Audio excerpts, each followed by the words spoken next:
El alcoholismo. La mayoría de nosotros rechazaba admitir que éramos verdaderos alcohólicos. En efecto, no es agradable para nadie pensar que mentalmente y físicamente se es diferente a los demás. No es entonces de extrañar que nuestras vidas de bebedores hayan estado marcadas por innumerables e inútiles tentativas para demostrar que podíamos beber como todo el mundo. Esta es la gran obsesión de todo bebedor anormal. La idea de que algún día y él no sabe cómo llegará a beber razonablemente y a encontrar placer al hacerlo. Es asombroso constatar hasta qué punto puede persistir esta ilusión. Son muchos los que se aferraron a ella hasta las puertas de la locura o de la muerte. Aprendimos a aceptar, hasta lo más profundo de nuestro ser, que éramos alcohólicos. Este era el primer paso a tomar si queríamos liberarnos. La ilusión de que somos como los demás o que algún día lo llegaremos a ser debe disiparse de inmediato. Nosotros, hombres y mujeres alcohólicos, hemos perdido la facultad de controlarnos ante el alcohol. Sabemos que un alcohólico verdadero jamás encuentra este control. Claro que sí, todos nosotros tuvimos, en un momento determinado, la impresión de que nos reponíamos. Pero estos respiros, generalmente cortos, eran seguidos por una impotencia todavía más grande que traía un abatimiento lastimoso e incomprensible. Estamos convencidos de que los alcohólicos de nuestra categoría somos presa de una enfermedad progresiva. A la larga, nuestro estado se agrava sin cesar, jamás se mejora. El alcohólico es como el inválido que no tiene ya piernas, jamás las va a recuperar. No parece existir ningún tratamiento capaz de transformar en seres normales a los alcohólicos como nosotros. Hemos probado todos los remedios posibles, y a veces algunos nos han dado un momento de respiro. Mas siempre les seguía la aparición de un estado aún más grave que los anteriores. Los médicos que conocen el alcoholismo están de acuerdo en que es imposible para un alcohólico convertirse en un bebedor normal. Quizás algún día la ciencia aporte tal remedio, pero hasta ahora esto no es posible. A pesar de lo que podamos decir, numerosos son los verdaderos alcohólicos que no creen pertenecer a esta categoría. Ellos se dejan llevar por una esperanza engañosa y tratan por todos los medios de demostrarse que son las excepciones a la regla y que son, por consiguiente, bebedores normales. Estamos dispuestos a quitarnos el sombrero ante la persona que, habiendo demostrado una sola vez que era incapaz de controlar el alcohol, pudiese posteriormente consumirlo de manera normal. Solo Dios sabe los numerosos y pacientes esfuerzos que hemos hecho por intentar beber como todo el mundo. He aquí algunos de los métodos que intentamos: beber solamente cerveza, limitar el número de copas, nunca beber solos, nunca beber por las mañanas, beber solamente en nuestra casa, no tener alcohol en casa, no beber durante las horas de trabajo, beber solamente en compromisos sociales, cambiar de whisky a brandy, beber solamente vino. Estar de acuerdo en presentar nuestra renuncia si llegábamos a emborracharnos en el trabajo, salir de viaje, dejar de salir de viaje, jurar o simplemente prometer que no volveríamos a beber, hacer más ejercicio físico, leer obras literarias adecuadas para encontrar motivación. Pasar algún tiempo en una finca de reposo en el campo o en alguna clínica, estar de acuerdo en recibir tratamiento psiquiátrico. La lista podría aumentarse hasta el infinito. No nos gusta declarar que una persona es alcohólica, usted mismo puede elaborar su propio diagnóstico. Entre al bar más cercano y vea si puede beber razonablemente. Asimismo, ensaye beber y detenerse súbitamente. Repita el experimento varias veces. Pronto sabrá a qué atenerse si es honesto consigo mismo. Quizás valga la pena arriesgarse a padecer un brutal acceso de temblores, con tal de saber con seguridad cuál es nuestro estado.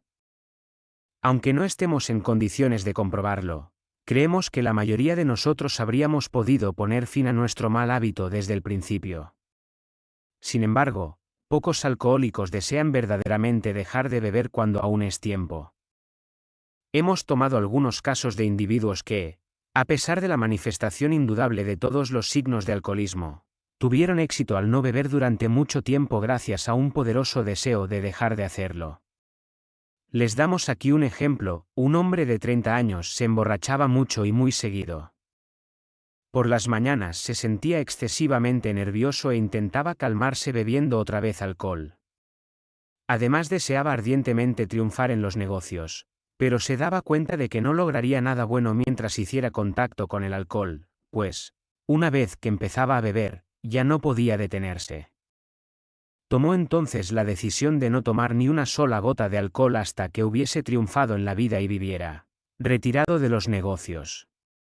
Con una fuerza excepcional, este hombre permaneció perfectamente abstemio durante 25 años y después de haber triunfado en el mundo de los negocios, se retiró a los 55. Como casi todos los alcohólicos, cometió el error de creer que, en razón de su larga abstinencia y de su disciplina personal, podría beber como los demás. Se puso sus pantuflas y abrió una botella. 2 meses más tarde llegó a un hospital confundido y humillado. Durante algún tiempo hizo esfuerzos para regular su modo de beber, al tiempo que se internaba varias veces en el hospital. Poco después, reuniendo todo el coraje de que era capaz, intentó cesar de beber completamente, solo para descubrir que no podía.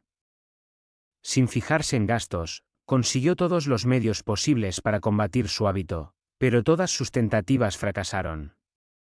De complexión robusta en su retiro, su físico decayó gravemente y murió 4 años más tarde. Hay en esta historia una lección importante. La mayoría de nosotros creímos que, no bebiendo durante un buen tiempo, podríamos enseguida beber normalmente. Pero aquí está un hombre que, a los 55 años, se encontraba en el punto exacto en que estaba a los 30. Vimos demostrada una vez más esta verdad: una vez alcohólico, alcohólico para siempre. Cuando, después de un periodo de abstinencia, regresamos al alcohol, estamos en el mismo estado grave que antes. Si queremos renunciar a beber, debemos hacerlo sin ninguna reserva, sin acariciar la sutil esperanza de estar algún día inmunizados contra el alcohol. Quienes son jóvenes pueden llegar a creer, a partir de la experiencia de este hombre, que pueden detenerse, como él lo hizo, por medio de la sola voluntad. Dudamos mucho que puedan tener éxito, ya que no lo desean firmemente. A causa de la particular deformación mental del alcohólico, ninguno tendrá éxito. Un gran número de miembros de nuestra agrupación, personas de 30 años o menos, habían bebido solo durante unos pocos años. Sin embargo, se encontraron tan desprotegidos como aquellos que habían bebido durante 20 años. No es necesario haber bebido mucho tiempo ni haber ingerido las mismas cantidades de alcohol que nosotros para estar gravemente afectado. Esto es particularmente cierto para las mujeres. Las mujeres del tipo alcohólico son a menudo atacadas por la enfermedad de manera súbita y llegan al punto de no retorno en pocos años.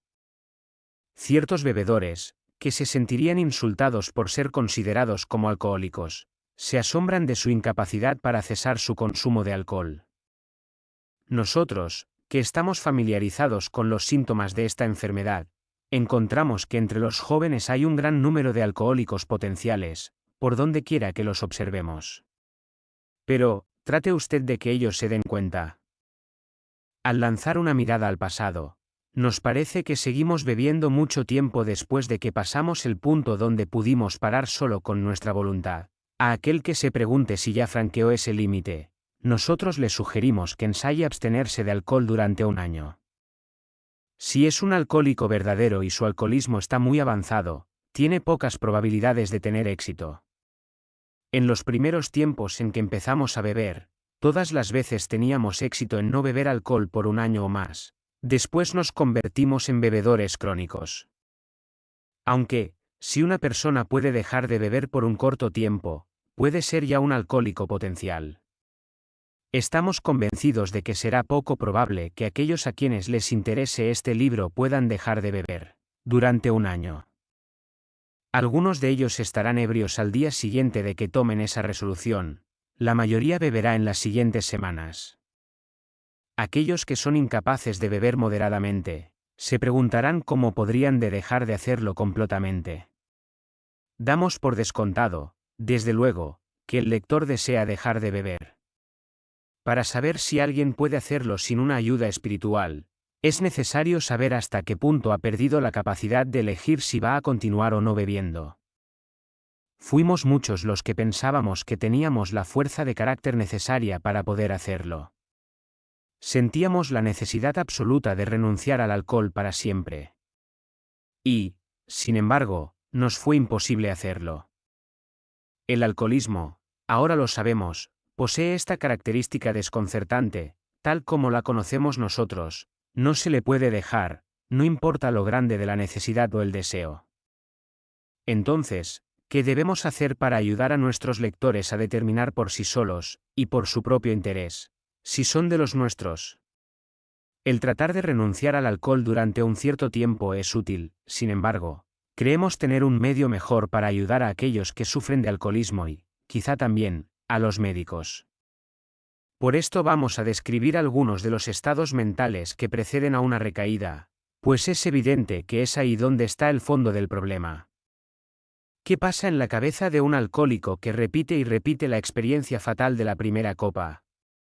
Sus amigos que intentaron hacerlo razonar después de una borrachera que lo ha llevado casi al borde del divorcio o de la quiebra, se quedan siempre desconcertados al verlo tomar de nuevo el camino al bar.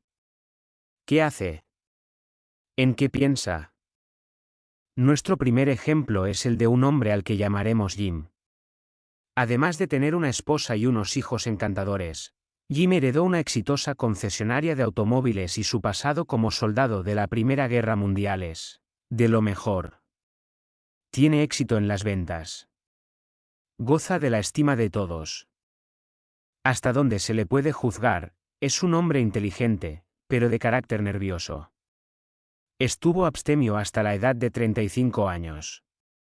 Al paso de pocos años, sus excesos de alcohol lo hicieron violento hasta el punto que se le tuvo que internar. A su salida del psiquiátrico, se puso en contacto con nosotros. Le participamos lo que sabíamos del alcoholismo y de la solución que habíamos encontrado. Él decidió intentar. Se volvió a unir a su familia y obtuvo un puesto de vendedor en la empresa que él había perdido a causa del alcohol. Todo marchó bien por un cierto tiempo, sin embargo, él no hizo nada por enriquecer su vida espiritual.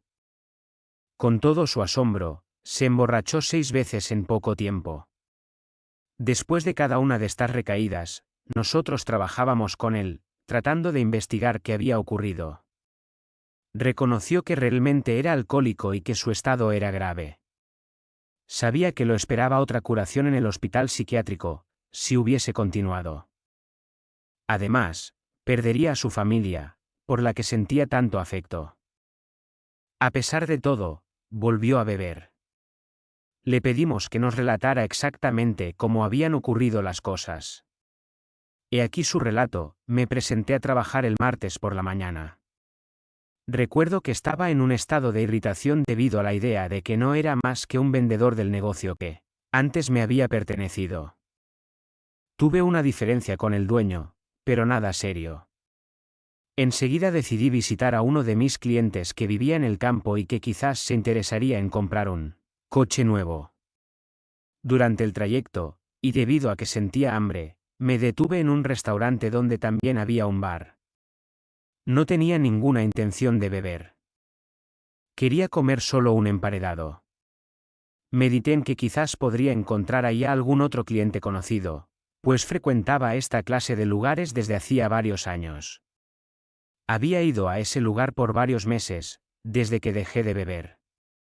Me senté en una mesa y pedí un emparedado y un vaso de leche. Hasta ese momento no llegó a mi mente la idea de beber. Pedí otro emparedado y decidí tomar otro vaso de leche. Repentinamente me pasó por la cabeza la idea de que si le pusiera un dedal de whisky a mi leche, no me haría daño, ya que tenía el estómago lleno. Ordené el whisky y se lo añadí a la leche. Tuve la vaga idea de que no estaba siendo prudente, pero me tranquilizó el estar tomando el whisky con el estómago lleno. La cosa iba tan bien que ordené otro whisky, que naturalmente vacié en otro vaso de leche. Como me parecía que no me hacía mal, pedí otro. Fue así como Jim tuvo que irse de nuevo al hospital. Aquí estaba la amenaza de internarlo, de perder su trabajo, su familia, y ya no digamos los sufrimientos morales y físicos que el alcohol siempre le causaba.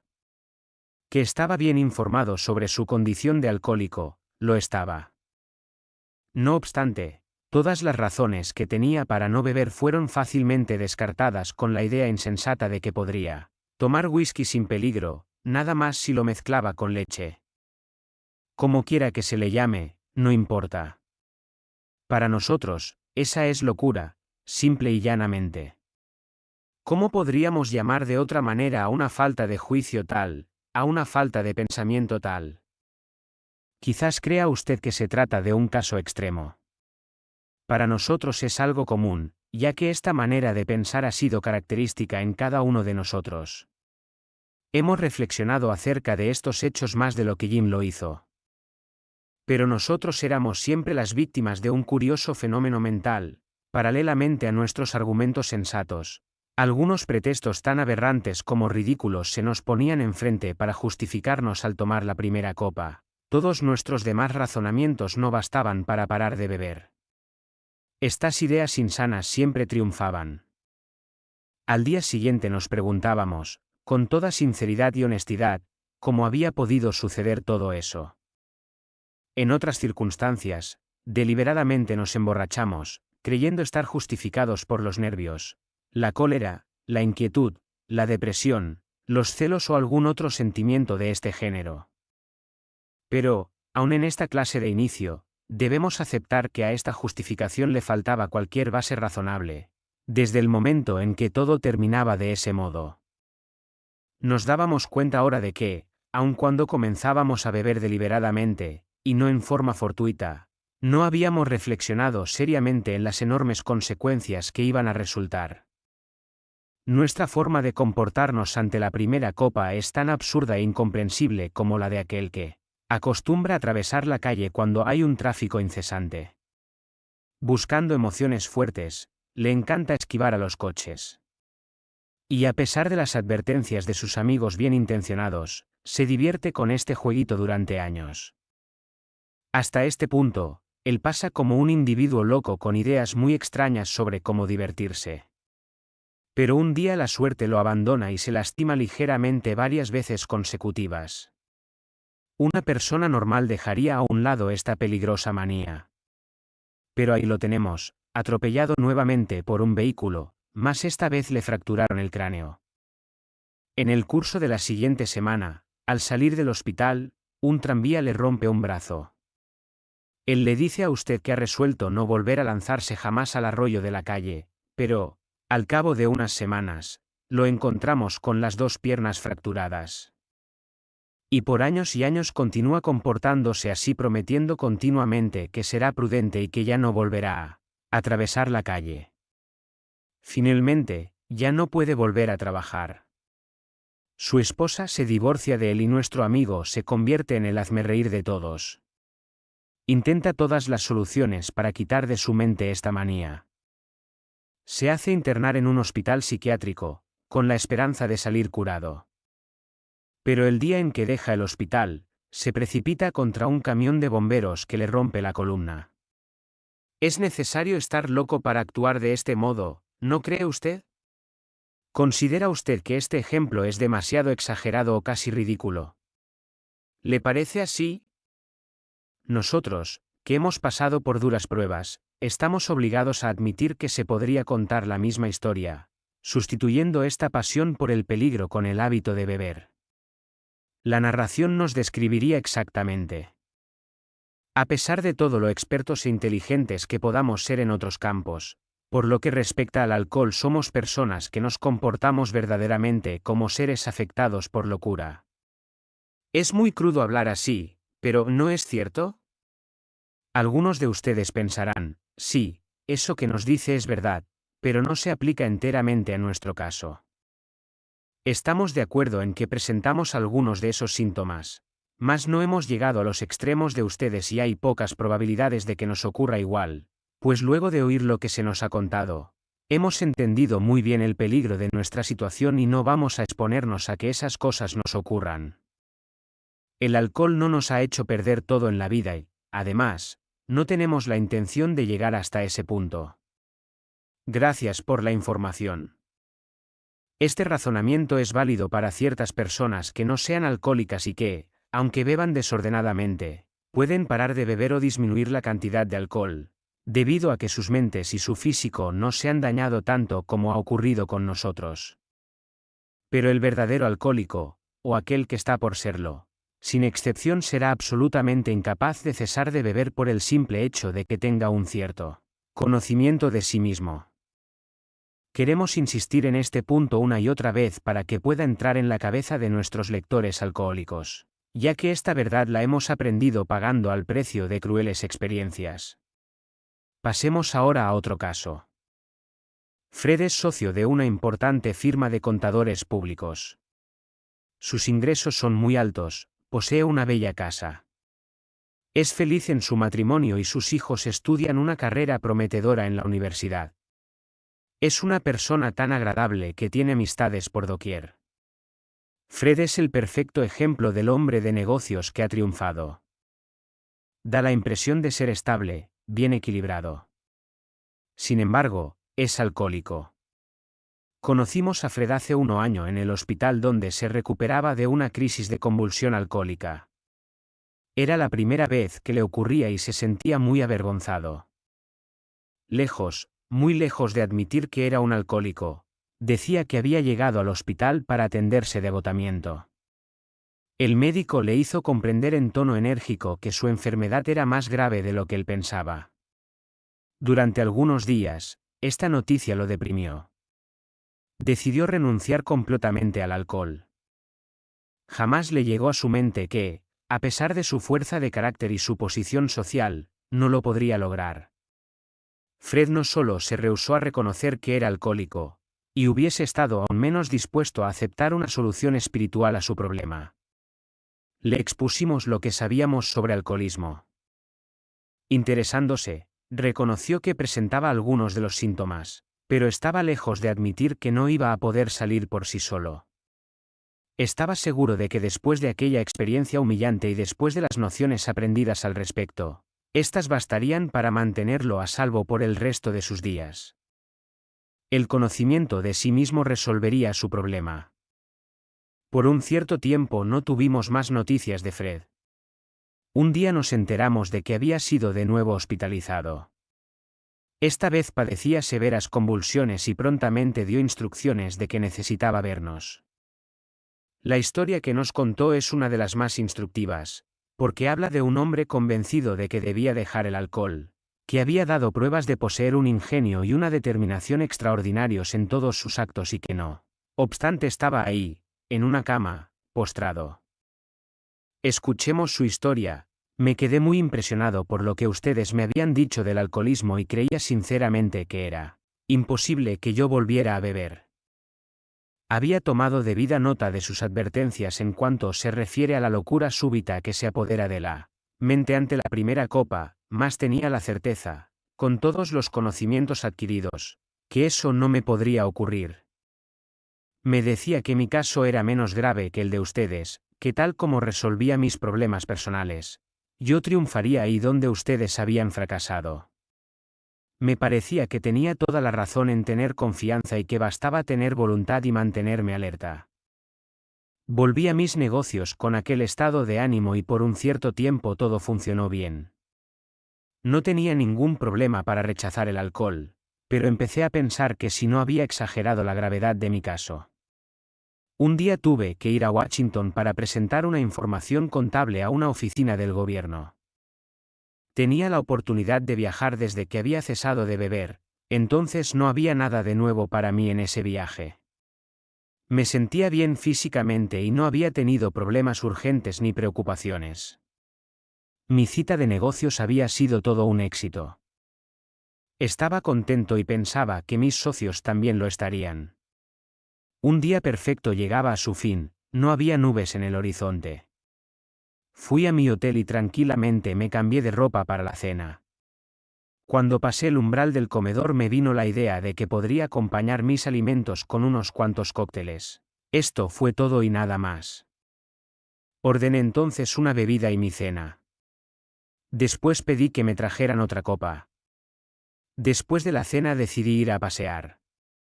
A mi regreso al hotel pensé que beber algo me haría bien antes de irme a la cama.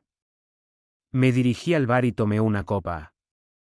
Recuerdo haber bebido varias más esa noche y muchas más la mañana siguiente. Tengo un recuerdo vago de haber estado a bordo de un avión con destino a Nueva York y de haber encontrado en el aeropuerto, ahí donde yo esperaba a mi esposa, a un chofer de taxi simpático. El chofer me acompañó en mis idas y venidas durante varios días. Me acuerdo muy poco de lo que dije o hice, o de esos lugares a los que fui. Después llegué a esta estancia en el hospital con sus terribles sufrimientos físicos y morales. Una vez que estuve en condiciones de pensar, repasé cuidadosamente esa noche en Washington.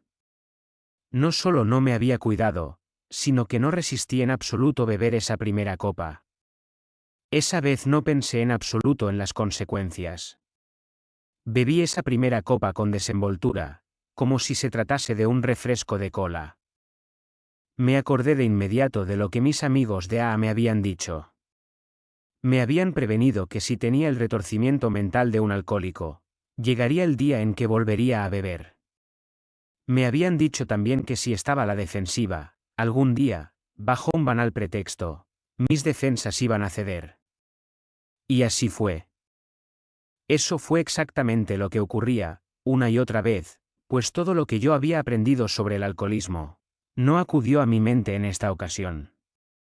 A partir de ese momento lo supe, mi mente es alcohólica.